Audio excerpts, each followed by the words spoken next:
Hello learner. आज हम पढ़ेंगे विश्व जनसंख्या वितरण घनत्व और वृद्धि के बारे में। जनसंख्या का किस प्रकार वितरण है विश्व में, इसके बारे में हम पढ़ेंगे। उसका वितरण घनत्व, कितने क्षेत्रफल में कितनी जनसंख्या रह रही है उसके बारे में पढ़ेंगे। किस स्पीड से जनसंख्या बढ़ रही है इस बारे में पढ़ेंगे। तो हम पहले स्टार्ट कर लेते हैं। तो हम सबसे पहले पढ़ेंगे विश्व जनसंख्या वितरण का प्रारूप। तो हम इस संदर्भ में देख लेते हैं कि अत्यधिक सघन मतलब सबसे ज़्यादा आबादी वाले क्षेत्र को बारे में पढ़ लेते हैं। तो विश्व की 90% जनसंख्या 10% स्थलीय भाग पर रहती है। मतलब विश्व की 90% जनसंख्या है वो केवल 10% भाग पर ही निवास करती है। विश्व के 10 सर्वाधिक आबादी देशों में विश्व की लगभग 60% जनसंख्या निवास करती है। यानी विश्व के 10 ऐसे देश हैं जिनमें विश्व की 60% जनसंख्या निवास करती है। और इनमें से 6 एशियाई देश हैं। पहला है चीन, दूसरा है भारत, तीसरा है इंडोनेशिया, चौथा है पाकिस्तान, पांचवा है बांग्लादेश, लास्ट छठा है जापान।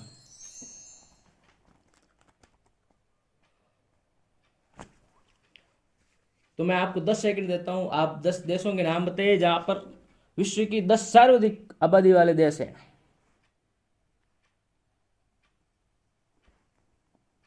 इनमें पहला है चीन, दूसरा है भारत, तीसरा है संयुक्त राज्य अमेरिका, चौथा है इंडोनेशिया, पांचवा है ब्राजील, छठा है पाकिस्तान, सातवां है CIS, आठवां है बांग्लादेश, नौवां है जापान, 10वां है नाइजीरिया।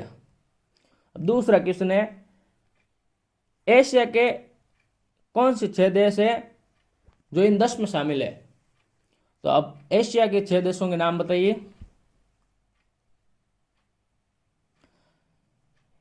इनमें पहला है चीन, दूसरा है भारत, तीसरा है बांग्लादेश, 4 नंबर पर पाकिस्तान, 5 नंबर पर जापान, छठे नंबर पर है इंडोनेशिया। इन 6 देशों में जनसंख्या अधिक क्यों है? सबसे पहला कारण तो है ये 6 देश मैदानी भागों पर स्थित है। मैदानी भागों पर स्थित है ये, और इनमें रहने के लिए अनुकूल जलवायु पाई जाती है। तीसरा, यहाँ का राजनीतिक स्तर भी ठीक है। और चौथा कारण है अत्यधिक जनसंख्या वृद्धि दर। तो ये कुछ चार्ट के द्वारा दिखाया गया है जो अत्यधिक सघन आबादी जनसंख्या वाले देश हैं। इनमें पहले नंबर पर चीन है, दूसरे नंबर पर भारत है, चौथे नंबर पर संयुक्त राज्य अमेरिका है, पांचवें नंबर पर इंडोनेशिया है, छठे नंबर पर ब्राज़ील है, सातवें नंबर पर पाकिस्तान है, आठवें नंबर पर CIS है, आठवें नंबर पर बांग्लादेश है, 9वें नंबर पर जापान और 10वें नंबर पर नाइजीरिया। अब हम जनसंख्या के घनत्व के बारे में पढ़ेंगे कि जनसंख्या घनत्व होता क्या है। तो किसी भी देश, राज्य या क्षेत्र में प्रति इकाई क्षेत्रफल में रहने वाले लोगों, व्यक्तियों की औसत संख्या को जनसंख्या घनत्व कहते हैं। अर्थात लोगों की संख्या एवं आकार के बीच के अनुपात को जनसंख्या घनत्व कहते हैं। जनसंख्या घनत्व का मतलब है कि एक क्षेत्र में रहने वाले लोगों की संख्या में उस जिस क्षेत्रफल में वो जनसंख्या रह रही है उसका भाग देने पर जो हमें संख्या प्राप्त होती है उसे जनसंख्या घनत्व कहते हैं। अर्थात एक क्षेत्र में रहने वाले व्यक्तियों का औसत जनसंख्या घनत्व कहलाता है। इसका कुछ इस प्रकार सूत्र है, जनसंख्या घनत्व बराबर जनसंख्या ऑब्लिक क्षेत्रफल। मतलब जनसंख्या में आप जब जिस क्षेत्रफल में जनसंख्या रह रही है उसका भाग देने पर जो संख्या प्राप्त होती है उसे विश्व जनसंख्या घनत्व कहते हैं। विश्व में जनसंख्या घनत्व सर्वत्र समान नहीं है, मतलब सब जगह समान नहीं है विश्व का जनसंख्या घनत्व। कुछ क्षेत्रों में 200 व्यक्ति प्रति वर्ग किलोमीटर है, तो कुछ में 11 से 50 व्यक्ति किलोमीटर भी है, और कुछ तो जीरो भी है। तो विश्व में सघन आबादी वाले क्षेत्र, सघन आबादी वाले क्षेत्र हैं दक्षिण एशिया,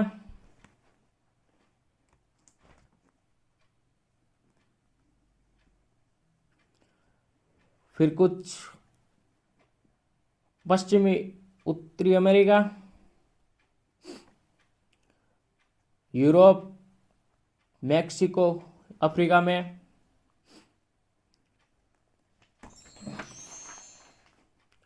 तो हम वर्ल्ड डेंसिटी ऑफ पॉपुलेशन 2005 के अनुसार देख लेते हैं कि सबसे ज़्यादा जनसंख्या घनत्व कहाँ पाया जाता है। तो 1000 से 35,000 तक का जनसंख्या घनत्व है, जो बहुत कम है। 500 और 1000 के बीच में इसमें देश शामिल है। कुछ भाग भारत का है, इधर दक्षिण पूर्वी, दक्षिण पश्चिमी एशिया है, और फिर इससे कम है 100 से 200, इसमें भी बहुत कम देश है। 50 से 100 के बीच में है यूरोप, कुछ भाग दक्षिण अमेरिका का है, कुछ भाग अफ्रीका का है, कुछ भाग उत्तरी अमेरिका का है। इस प्रकार ये विश्व घनत्व दिखाया गया है 2005 के अनुसार। विश्व में सघन आबादी वाले क्षेत्र,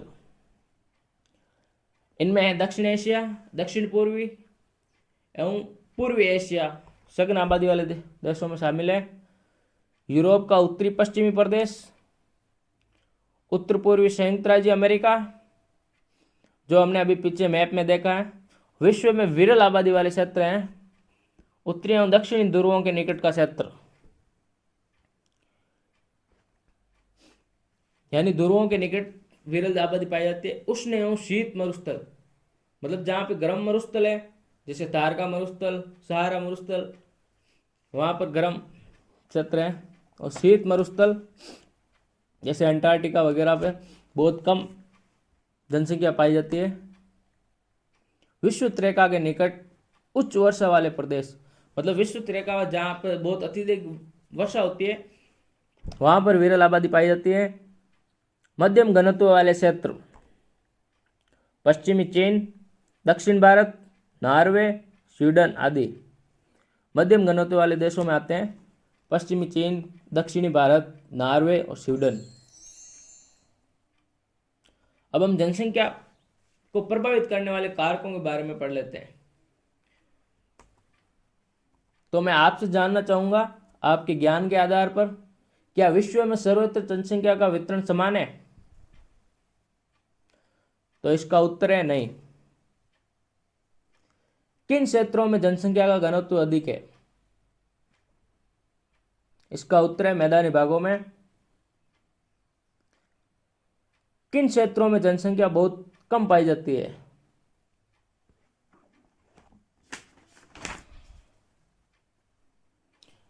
इसका उत्तर है उत्तर दक्षिण ध्रुव, शीत व उष्ण मरुस्थल, विषुवत रेखा के निकट उच्च वर्षा वाले क्षेत्र। विश्व में जनसंख्या का वितरण असमान क्यों है, इसके बारे में हम आगे पढ़ेंगे। तो इसके विश्व में जनसंख्या वितरण के असमान कारक निम्न प्रकार हैं। पहला है भौगोलिक कारक, दूसरा है आर्थिक कारक, तीसरा है सामाजिक एवं सांस्कृतिक कारक। तो सबसे पहले भौगोलिक कारक में पढ़ लेते हैं। भौगोलिक कारक में पहला कारक है जल की उपलब्धता, मतलब जहां पर पीने के पानी की उपलब्धता होगी वहां पर सर्वाधिक जनसंख्या निवास करेगी, क्योंकि जल एक जीने के लिए अति महत्वपूर्ण संसाधन है जिसका होना आवश्यक है। जहाँ पर जल की उपलब्धता कम होती है वहाँ पर जनसंख्या विरल पाई जाती है। दूसरा कारक है भौतिक आकृति, मतलब जहाँ पर मैदानी भाग होता है वहाँ पर जनसंख्या ज़्यादा निवास करती है, बजाय इसके कि जहाँ पर पहाड़ पर्वत है वहाँ पर जनसंख्या कम निवास करती है। मनुष्य मैदानी भागों पर रहना ज़्यादा पसंद करता है, इसलिए मैदानी भागों में जनसंख्या ज़्यादा पाई जाती है और पहाड़ी पर्वतों में कम पाई जाती है। जलवायु मतलब मानव के अनुकूल जहाँ पर जलवायु होगी वहाँ पर मानव निवास करता है। मतलब रहने के अनुकूल जहाँ पर जलवायु होती है वहाँ पर मानव निवास करता है। जहाँ सम जलवायु पाई जाती है वहाँ पर मानव ज़्यादा निवास करता है, बजाय जहाँ विषम जलवायु पाई जाती है, जैसे ठंडे प्रदेशों में मानव कम निवास करता है, शीतोष्ण प्रदेशों में भी कम निवास करता है, उष्ण शीतोष्ण प्रदेशों में ज़्यादा मानव निवास करता है। चौथा कारक है मृदाएं।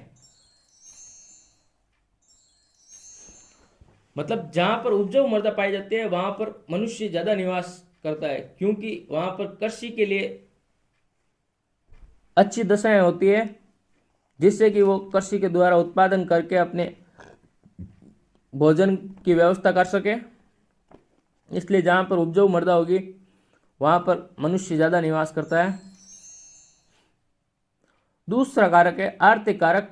आर्थिक कारक में पहला कारक है खनिजों की उपलब्धता। जहाँ पर खनिजों की उपलब्धता अधिक होती है वहाँ पर मनुष्य ज़्यादा निवास करता है, जिससे कि वो अपनी आवश्यकताओं की पूर्ति कर सके। दूसरा कारक है नगरीकरण।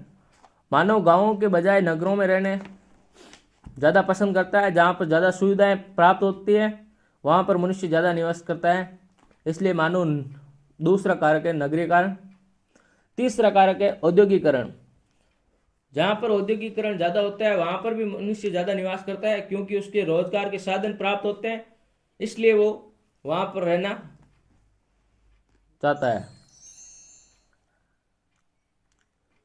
तीसरा कारक है सामाजिक एवं सांस्कृतिक कारक। इसमें पहला कारक है धार्मिक एवं सांस्कृतिक महत्व के क्षेत्र। मतलब वे क्षेत्र जहाँ पर धर्म का ज़्यादा महत्व होता है वहाँ पर भी मनुष्य ज़्यादा निवास करता है, क्योंकि वहाँ पर भी सुविधाएं अच्छी होती है और धर्म के कारण वहाँ मनुष्य निवास करना चाहता है। दूसरा कारक है सामाजिक एवं राजनीतिक स्थिरता। जहाँ पर सामाजिक दंगे और राजनीतिक दंगे कम होते हैं वहाँ पर मनुष्य ज़्यादा निवास करना चाहता है, बजाय इसके कि जहाँ पर राजनीतिक और सामाजिक उपद्रव हो, आंदोलन हो वगैरह, वहाँ पर निवास कम करना चाहता है। सरकारी नीति। जिस क्षेत्र में सरकारी नीति अच्छी होती है वहाँ पर मनुष्य रहना ज़्यादा पसंद करता है, बजाय इसके कि जहाँ पर सरकारी नीतियाँ कड़क हो, ज़्यादा हो, खराब हो। तो सरकारी नीतियों का भी मनुष्य के रहन सहन पर प्रभाव पड़ता है। जनसंख्या वृद्धि, पॉपुलेशन ऑफ ग्रोथ।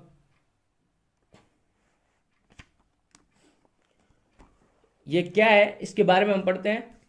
किसी क्षेत्र विशेष में समय की किसी निश्चित अवधि के दौरान बसे हुए लोगों की संख्या में परिवर्तन को जनसंख्या वृद्धि कहते हैं। मतलब कोई क्षेत्र विशेष में जो लोग रह रहे हैं उनमें किसी निश्चित अवधि, मतलब 1 या 2 वर्ष, 1 वर्ष, 10 वर्ष, 20 वर्ष के दौरान में जो भी उनके लोगों की संख्या में जो परिवर्तन होता है उसे जनसंख्या वृद्धि दर कहते हैं। मतलब 1 वर्ष में कितने लोग, वहां पर कितने लोगों की संख्या बढ़ी उसको जनसंख्या वृद्धि दर कहते हैं। मतलब उनकी संख्या में क्या परिवर्तन बढ़ी या घटी। यह परिवर्तन धनात्मक एवं ऋणात्मक भी हो सकता है। मतलब जनसंख्या वृद्धि दर धनात्मक और ऋणात्मक भी हो सकती है। धनात्मक जनसंख्या वृद्धि दर उसे कहते हैं जब मृत्यु दर से जन्म दर अधिक होती है तो धनात्मक जनसंख्या वृद्धि दर होता है, और जब मृत्यु दर जन्म दर से अधिक होती है तो ऋणात्मक जनसंख्या वृद्धि दर होती है। इसकी अभिव्यक्ति निरपेक्ष संख्या एवं प्रतिशत के रूप में की जा सकती है।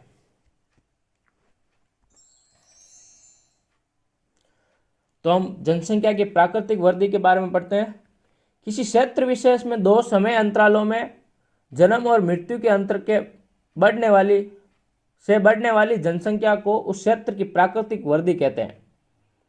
मतलब किसी क्षेत्र विशेष में दो समय अंतरालों के बीच में जब जन्म और मृत्यु के कारण जनसंख्या में होने वाले परिवर्तन को या बढ़ने वाली जनसंख्या को उस क्षेत्र की प्राकृतिक वृद्धि दर कहते हैं। मतलब केवल जब जन्म और मृत्यु के कारण जनसंख्या बढ़ती है उसे प्राकृतिक वृद्धि कहते हैं। तो इसका सूत्र है प्राकृतिक वृद्धि बराबर जन्म माइनस मृत्यु। जनसंख्या की वास्तविक वृद्धि दर, यह वृद्धि तब होती है जब वास्तविक वृद्धि जन्म माइनस मृत्यु प्लस आप्रवास माइनस उत्प्रवास, मतलब जन्म और मृत्यु प्लस आप्रवास माइनस उत्प्रवास। मतलब जब प्रवास होता है, प्रवास दो प्रकार के होते हैं, आप्रवास और उत्प्रवास। आप्रवास का मतलब है प्रवासियों का किसी क्षेत्र में आना, उत्प्रवास का मतलब है किसी प्रवासियों का यहां से प्रवास करना। अब हम जनसंख्या परिवर्तन के घटक पढ़ लेते हैं। ये तीन प्रकार के होते हैं। पहला है जन्म दर, दूसरा है मृत्यु दर, तीसरा है प्रवास। मतलब जनसंख्या परिवर्तन को प्रभावित करने वाले तीन कारक हैं। इनमें पहला है जन्म दर, दूसरा है मृत्यु दर, तीसरा है प्रवास। मतलब जनसंख्या को प्रभावित करते हैं जन्म दर, मृत्यु दर, प्रवास। जहां जन्म दर अधिक होगी वहां जनसंख्या अधिक बढ़ेगी, जहां मृत्यु दर अधिक होगी वहां जनसंख्या कम होगी। और इन्हीं के साथ में जब प्रवास ज्यादा होगा, मतलब प्रवास अप्रवास होगा तो जनसंख्या बढ़ेगी, और उत्प्रवास होगा तो जनसंख्या कम होगी। तब अशोधित जन्म दर के बारे में पढ़ लेते हैं। क्या होती है अशोधित जन्म दर? प्रति 1000 जनसंख्या पर स्त्रियों द्वारा जन्म दिए गए जीवित बच्चों की संख्या को अशोधित जन्म दर कहते हैं। मतलब प्रति 1000 जनसंख्या पर स्त्रियों ने कितने जीवित बच्चों को जन्म दिया है उसको अशोधित जन्म दर कहते हैं। इसका फॉर्मूला है किसी वर्ष विशेष में जीवित जन बटा उस वर्ष विशेष में वर्ष के मध्य अनुमानित जनसंख्या इंटू 1000। मतलब किसी वर्ष में जीवित बच्चे उनमें भाग दिया जाएगा उस वर्ष की मध्य की अनुमानित जनसंख्या का, और जो उत्तर आएगा उसको 1000 से गुणा करके हम अशोधित जन्म दर को प्राप्त करेंगे। अब हम पढ़ लेते हैं अशोधित मृत्यु दर के बारे में। क्षेत्र विशेष में किसी वर्ष के दौरान प्रति 1000 जनसंख्या में मृतकों की संख्या को अशोधित मृत्यु दर कहते हैं। मतलब किसी क्षेत्र की जनसंख्या में 1000 जनसंख्या में मरने वालों की संख्या को अशोधित मृत्यु दर कहते हैं। अब हम अशोधित मृत्यु दर को कैसे प्राप्त करेंगे इसके बारे में जानते हैं। तो इसके लिए हम फॉर्मूला है किसी वर्ष विशेष में मृतकों की संख्या ओब्लिक उस वर्ष के मध्य में अनुमानित जनसंख्या इंटू या गुणा 1000। मतलब किसी वर्ष विशेष में मृतकों की संख्या में उस वर्ष के मध्य में अनुमानित जनसंख्या का भाग देकर जो उत्तर आएगा उसको हम 1000 से गुणा करेंगे, तब जाकर हमारी अशोधित मृत्यु दर प्राप्त होगी। फ्रेंड्स, हम इससे आगे के टॉपिक नेक्स्ट वीडियो में पढ़ेंगे। तो इसके लिए मेरे चैनल को सब्सक्राइब करें, लाइक करें, कमेंट करें एंड शेयर करें। धन्यवाद।